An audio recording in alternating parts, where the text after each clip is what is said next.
আসসালামু আলাইকুম ওয়া রাহমাতুল্লাহি ওয়া বারাকাতুহু। নাহমাদুহু ওয়া নুসাল্লি আলা রাসূলিহিল কারীম আম্মা বা'দ। ওয়া বিল ওয়ালিদাইনি ইহসানা। ওয়া ক্বালা নবী সাল্লাল্লাহু আলাইহি ওয়াসাল্লাম লিজা রাব্বি লিজা ওয়ালিদি ফি সাকাতাল ওয়ালিদি ফি সাকাতাল ওয়ালিদি। আজকে আমার আলোচনা হলো পিতামাতা সম্পর্কে। পিতামাতা সম্পর্কে অগণিত আয়াতের মধ্যে আছে ওয়া বিল ওয়ালিদাইনি ইহসানা। তোমার পিতামাতার সঙ্গে সৎ আচরণ করো। ওরা বর্তমানে যুগে দেখা যায় পিতামাতা কিরকম আচরণ করবে, কিভাবে ব্যবহার করবে, এরকম মানুষ বোঝা যায় না। মানুষ বর্তমানে একবার হাতে নাই। পিতামাতা সম্পর্কে আল্লাহ তাআলা বলেন, ওয়াকাদা রাব্বুকা আল্লা তা'বুদু ইল্লা ইয়াহু ওয়া বিল ওয়ালিদাইনি ইহসানা। আল্লাহ তাআলা বলেন, হে ঈমানদারগণ, তোমরা ওয়াকাদা রাব্বুকা আল্লা তা'বুদু ইল্লা ইয়াহ, তোমরা আল্লাহ ছাড়া কাউকে ইবাদত করিও না। ওয়াবিল ওয়ালিদাইনি ইহসানা, পিতামাতার সঙ্গে সদ্ব্যবহার করো। ইম্মা ইয়াবলুগান্না ইনদাকাল কিবারা আহাদুহুমা আও কিলাহুমা, তোমাদের পিতামাতা উভয়জন হোক অথবা একজন হোক, তাদের মধ্যে একজন অথবা উভয়জন হোক, আও কিলাহুমা ফালা তাকুল লাহুমা উফফিন, তাদের সামনে কখনো শব্দ বলিও না।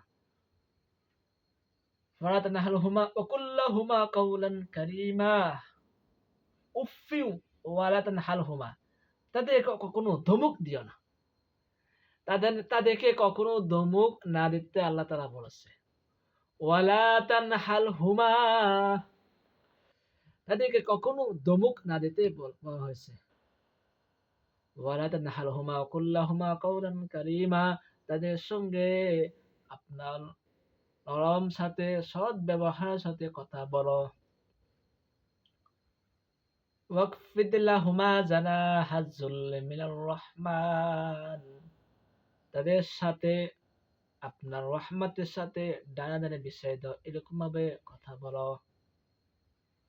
যে মা তোমাকে 10 মাস 10 দিন গর্ভে ধারণ করেছে, তুমি কি ওই কথা ভুলে গেছো? এই জন্য আমি আপনার সামনে একটা হাদিস বলেছিলাম, রিজা রব্বি ফি রিজা ওয়ালিদি সাকাত রব্বি ফি সাকাতাল ওয়ালিদি, পিতামাতা সন্তুষ্ট আল্লাহ সন্তুষ্ট, পিতামাতা অসন্তুষ্ট আল্লাহ অসন্তুষ্ট। পিতামাতার সাথে সদ্ব্যবহার করতে হবে, পিতামাতাদের খেয়াল করতে হবে। পিতামাতা সম্পর্কে আল্লাহ তাআলা বলেন, ওয়াসাইনাল ইনসান হামালাতুহু উম্মুহু ওয়াহান আলা ওয়াহান ওয়া ফিসালুহু শাহরানান। পিতামাতা সম্পর্কে আল্লাহ তাআলা বলেন, যে মা তোমাকে কষ্টে বা কষ্ট ধর্মময় দান করেছে, যে মা তোমাকে 30 মাস তোমাকে দুধ পান করেছে, যে মা তোমাকে শিশু থেকে নে আপনার মৃত্যু পর্যন্ত তোমাকে লালন পালন করেছে, ওই মা কথা তুমি ভুলে যাও কেন? পিতা মাতা সম্পর্কে আল্লাহ তাআলা আলো বলেন, হযরত বাইজি বুস্তামি রহমতুল্লাহি আলাইহি, মা শুধু এক পারা পানি চাইছে, হে বাইজি তুমি আমাদের কিছু পানি নিয়ে আসো। বাইজি বুস্তামি রহমতুল্লাহি আলাইহি কাছে পানি না পেয়ে তিনি অনেক দূরে গেলেন। দূরে যাওয়ার পর কলস নিয়ে পানি আনলেন। পানি আনার পর মা ঘুমাই গেছে। মাকে কিভাবে ডাক দিবে? ওই মা যদি এই মুহূর্তে মাকে ডাক দেয়, মা এই মুহূর্তে ঘুম ভেঙে যাবে। মা ঘুম ভেঙে যে না ভাঙে, সে কি করলো? মা সামনে গ্লাসের মধ্যে পানি নিয়ে সারা দাঁড়িয়ে থাকলো। যখন মা ফজর সময় মুয়াজ্জিন সাহেব বলল, আসসালাতু খায়রুম মিনান নাউম, সে সাথে সাথে ঘুম থেকে উঠলো। মা উঠটা বলল, বাইজি তুমি কেন ঘুমাও নাই?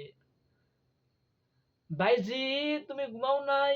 বাইজি বুঝতে বলল, মা আমি তোমাকে পানি না পান করে আমি কিভাবে ঘুমাইবো? তুমি আমার কাছে পানি চাইছো, একটু চাইছো পানি, তোমার পিপাসা না নিবে আমি কিভাবে ঘুমাবো?